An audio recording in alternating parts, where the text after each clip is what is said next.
Salah satu tanda paling serius dari fase baru perang di Timur Tengah baru saja menguat. Israel mengizinkan militer mengerahkan hingga 400.000 pasukan cadangan saat menghadapi Iran dan Hizbullah. Data ini menarik, namun ada detail penting. Militer menyatakan angka itu adalah batas darurat agar fleksibel sesuai kebutuhan perang. Pusat keputusan ini adalah pemerintah Benyamin Netanyahu, pimpinan militer Israel, dan pasukan cadangan sebagai kunci utama mesin perang Israel. Saat langkah ini disetujui, perang telah terjadi di berbagai arah sekaligus. Serangan Amerika Serikat dan Israel terhadap Iran dimulai pada 28 Februari dan Hizbullah mulai menyerang Israel pada 2 Maret sebagai dukungan untuk Teheran. Sejak saat itu, tekanan tidak lagi hanya dari udara, tetapi juga melibatkan pertempuran di perbatasan dan perebutan wilayah. Muncul pertanyaan besar dalam pemberitaan. Mobilisasi ini mengarah pada invasi ke Iran. Sampai saat ini, pergerakan nyata pasukan di darat lebih terkait dengan Lebanon daripada wilayah Iran. Israel menyatakan akan menduduki jalur di selatan Lebanon hingga Sungai Litani sebagai zona keamanan. Wilayah ini mencakup hampir 1/10 Lebanon. Associated Press melaporkan operasi ini kini disebut sebagai invasi. Ribuan tentara Israel telah melintasi perbatasan dan pertempuran darat berlangsung setidaknya 3 minggu.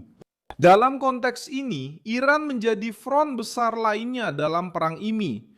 Jumat ini Israel kembali menyerang fasilitas terkait program nuklir Iran. Associated Press melaporkan bahwa yang diserang adalah kompleks air berat di Arak dan unit produksi konsentrat uranium yang dikenal sebagai Yellow Cake di Yazd.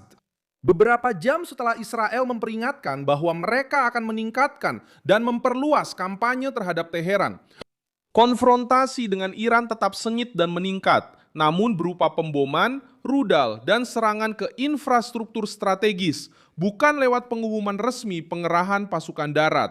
Di Paris, Marco Rubio menyatakan bahwa tujuan militer terhadap Iran dapat dicapai tanpa pasukan darat, dan operasi tersebut seharusnya berlangsung selama beberapa minggu, bukan berbulan-bulan. Lalu, mengapa membuka kemungkinan untuk memanggil hingga 400.000 pasukan cadangan? Apakah karena Israel ingin memiliki tenaga militer yang cukup untuk mempertahankan perang yang panjang dalam berbagai skenario? Pada saat yang sama, serangan terhadap Iran, pertempuran dengan Hizbullah, pendudukan di selatan Lebanon, pertahanan wilayah sendiri, dan menghadapi ancaman regional baru. Batas mobilisasi ini berfungsi sebagai asuransi perang. Ini memberi komando militer kebebasan untuk meningkatkan jumlah pasukan dengan cepat jika konfliknya semakin tidak terkendali. Beratnya keputusan ini jauh melampaui batas-batas Israel. Reuters melaporkan perang ini mendorong harga minyak Brent mendekati $112, naik lebih dari 50% sejak konflik dimulai.